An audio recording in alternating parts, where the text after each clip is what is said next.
What's cracking, everybody? Welcome back to Computer Games Hardware.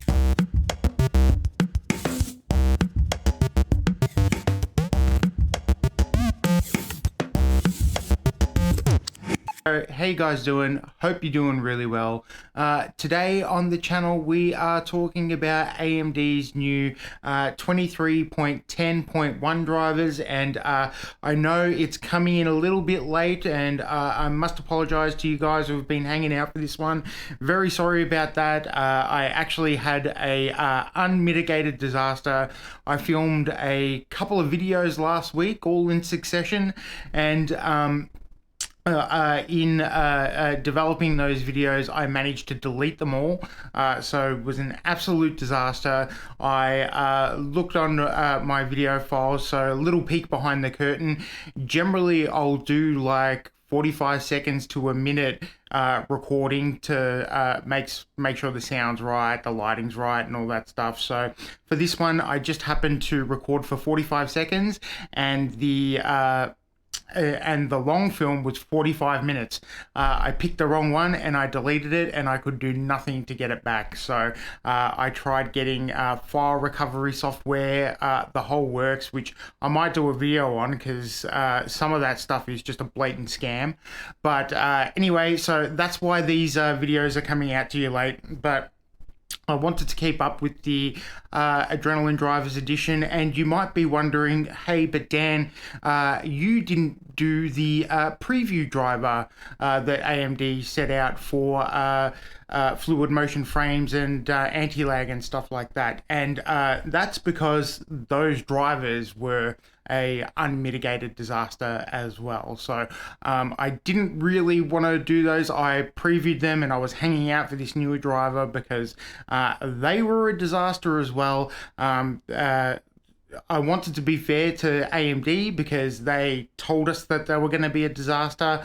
Everything that's on the known issues I had an issue with, so I couldn't run some of my games and things like that, and I wanted to do a separate video for that. So we're going to do the newest Card Wars episode on fluid motion frames and older versus newer graphics cards, and sort of the state of play to follow up from our frame generation discussion that we had on the Card Wars episode, so episode 3 there. So we'll be talking about that in a little bit of depth, and I'll go through some of the issues I had with those drivers and if they were ready, or if, you know, technology like fluid motion frames, HyperRX and all those things are for newer graphics cards or older graphics cards, and how I see that playing out. So stay subscribed, get subscribed if you're not subscribed already for that. We'll be talking about that shortly.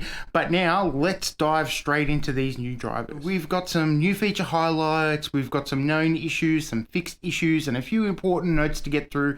So let's dive straight into them. And first up, we've got some new feature highlights, and we have some new game support for Assassin's Creed Mirage.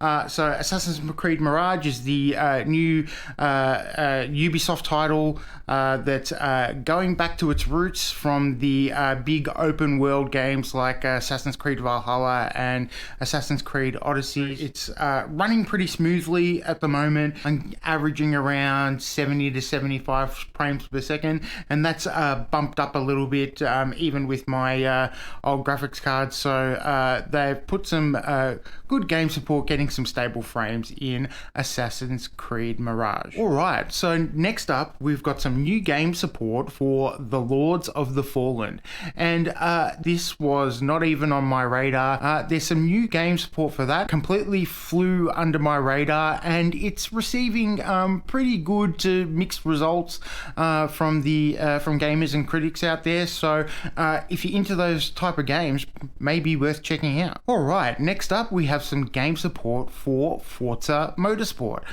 Forza Motorsport is the next title in the Forza series. Xbox has had a really good run with their new titles with Starfield, Forza, and some of their upcoming titles. And now I just should also mention here that Microsoft has finalized their acquisition of Activision Blizzard. So Game Pass, I expect to become instantly more value to gamers out there. This one feels just a little bit like hard work to get what you want out of the game, and that's fine. Some people might really like that, but for me it's just a little bit thing. But it looks gorgeous, it looks fantastic. But I was reading an article the other day that Forza Motorsport has the player base has already dropped below Forza Horizon 5. So personally I would prefer to play Forza Horizon 5, but this game looks gorgeous. It's got all the features that you'd want. It's just you've got to get those thumbs to work if you to get it grinding. All right, next up we have some anti-lag plus support for Counter-Strike 2. Now, before you run off and you go and switch that feature on, it should be known Valve have issued a warning to all Radeon GPU Counter-Strike 2 players that turning on anti-lag plus may result in a VAC ban, which is the Valve account ban. So until there's been an update, please don't turn that feature on if you're playing CS2, because it will eventuate in a Valve ban to your account, so you won't be able to play any of your games. It seems like in all these fast-paced FPS games that a problem arises and everyone gets banned but the cheaters. So they're always finding really smart and interesting ways to circumvent it, but people get banned for stupid reasons like this. And part of the reason is because the way anti-lag plus works is that it circumvents and redirects DLL files, and so it messes with the DLL registry, and it messes around with some of the feature sets in those DLL, which gets triggered as cheating. Please don't turn it on until AMD and Valve have confirmed that it's safe to turn on, and you won't get an account ban, because I couldn't think of anything more frustrating. You just want to get into a little bit of CSGO, and you click on, you want to get the best frames, and suddenly your account's banned. Look out for that. Look, you don't really need anti-lag plus to play CSGO. If you want to get the real competitive edge and stuff like that, I understand. But on most modern GPUs, you're going to get from 200 to 500 frames in CSGO anyway. All right, the lag, you can argue that it's worth having anti-lag software in CSGO, but you're going to have a good time without it anyway. So just turn it off, don't think about it, and don't get your account banned. All right, guys, on to the fixed issues. And first up, we've got a fixed issue where a crash app was happening in Starfield with the Radeon 7000 series graphics cards products. So no surprises there for most of you. We know that Starfield's had a bit off and on performance. There are people who love it and people who hate it, but it's been a huge boom for Microsoft.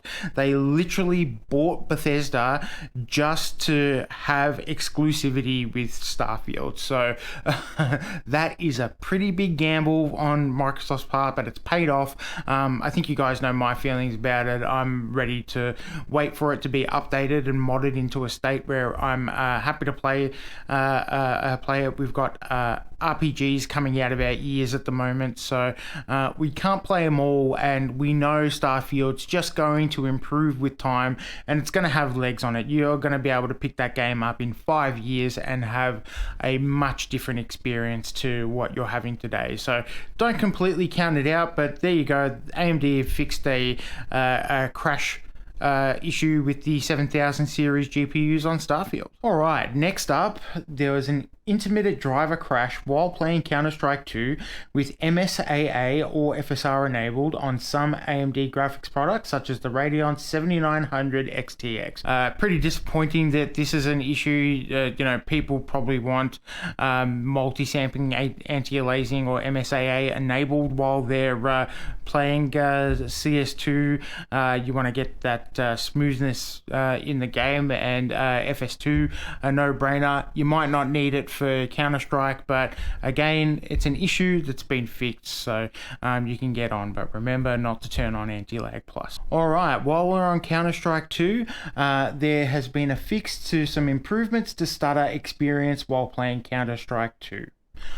So, I had massive issues with stutter playing Counter-Strike 2, and it wasn't stuttering and jittering all over the place, but I was getting a massive frame time jump probably every minute or so during play, so it was basically impossible to win. I could play as much as I wanted, but I would get a massive stutter every minute or so as a part of the preview drivers for fluid motion frames, and it was part of the reason why my GPU was basically unusable for the period that it was on my PC, so which was really concerning. So that wasn't just happening in Counter-Strike for me, it was happening in Cyberpunk, it was happening in Resident Evil, it was happening in everything I played, so really glad they've fixed that. Alright, next up we have an issue with EA's FC24,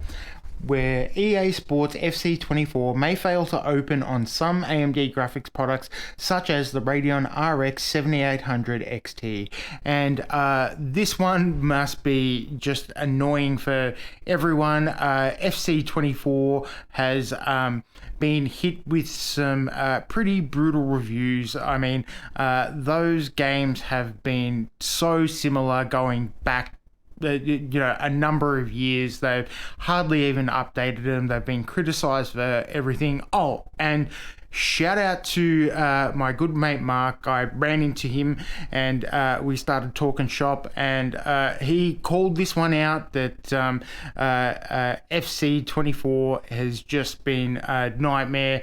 It's the same as all the previous titles, so good on your Mark for calling that one out. You get this game, you're hoping it's a little bit different, and then it turns out you can't even turn it on. Next up we have system freeze or black screen while playing video files on Radeon 6000 series graphics products, and this one annoyed the shit out of me. So I was affected pretty heavily from this one, and this is another reason why some of the videos have come out a bit slower lately, because obviously to do these videos I've got to do lots of screenshots, I've got to do screen recording and things like that, and I was basically rendered useless when doing all those things because I was getting a black screen. It would black screen for a good 5 seconds, and then would come back to normal, but by that time it'd tell you that it had already taken the screenshot and things like that, driving me crazy. I'm really glad they fixed it. It was making things really difficult. Another little peek behind the curtain, when we do the monthly game releases, I generally like to try to get those videos out earlier than all the big tech and gaming channels, because otherwise it's pretty tough to get mine out there. And a big thank you to all you guys for supporting me and all the videos that we do here at Computer Games Hardware.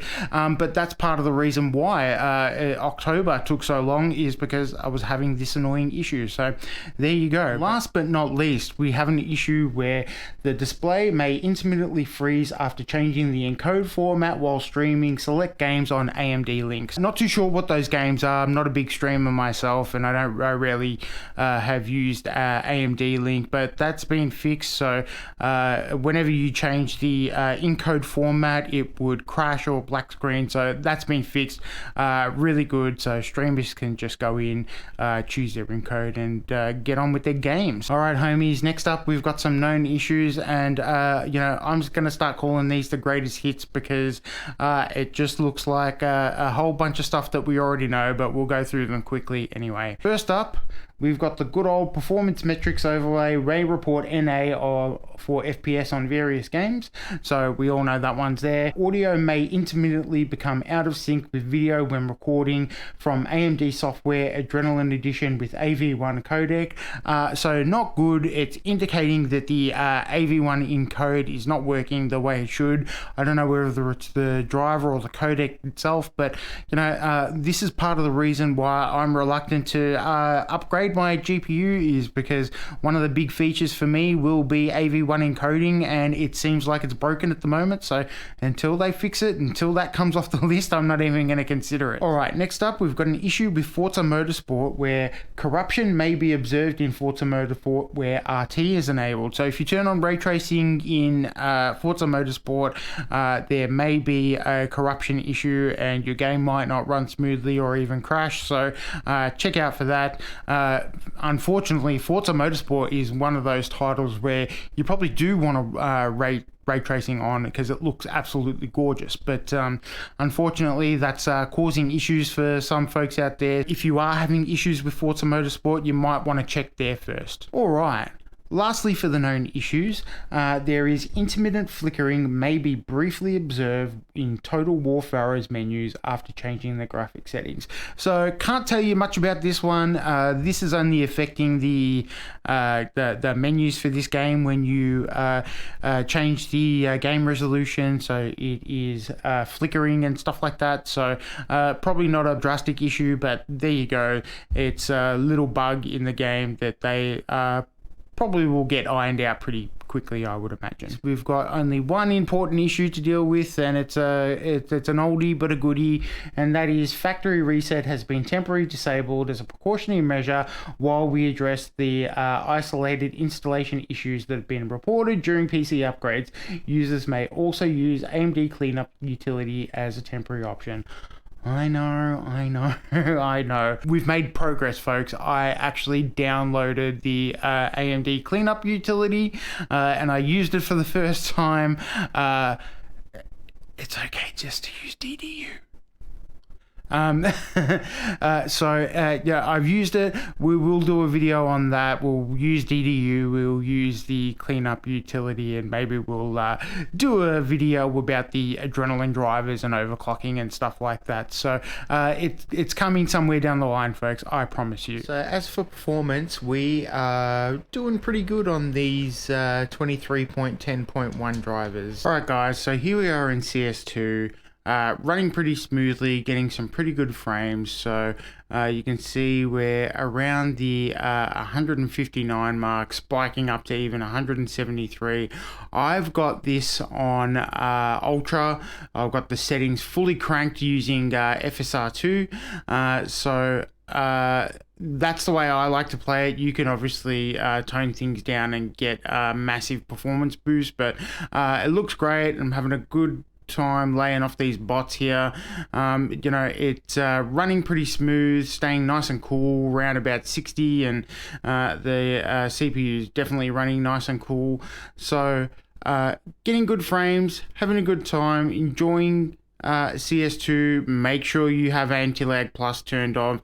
I've turned off anti-lag. All right, next up, folks, we've got Cyberpunk 2077 Phantom Liberty, and you can see it's running pretty well, nice and smooth, and we haven't got any jank from the previous drivers. The preview drivers, we're getting pretty good frames in this dense little gunfight here. So we're going from 65 to 74 frames per second, averaging around 71. It's pretty cool. So 68, the GPU's been running for a little while now, so we're at 67, so I'm happy with that. Again, CPU's nice and cool. Watch me destroy these tombs here. You know, pretty happy, nice and smooth gameplay. That's all you can expect. So pretty happy with the way these drivers are performing. Much better, no stutter, no frame time skips. So getting pretty good FPS. I reckon that if you're hovering around, 60 FPS in 4K at high, you're doing pretty well for yourself. So can't complain here. Gameplay is nice and smooth, and I'm playing at mostly high and a couple of medium settings with FSR2 turned on. So there you go. All right, so pretty happy with the performance on the 23.10.1 drivers. Everything's running nice and smooth, but all the titles we played are running as expected, getting good frames and nice and smooth. So that's really good to see, particularly when there was stuttering issues with the 6000 series GPUs. So really good to see that that's been ironed out and they're working as expected. So hope yours are working well too. That's going to do it for this one, guys. Thank you very much for watching. I've had a great time making this one, so I'll keep making them if you keep watching them, and I'll catch you guys in the next one. Thanks for watching. Catch you later.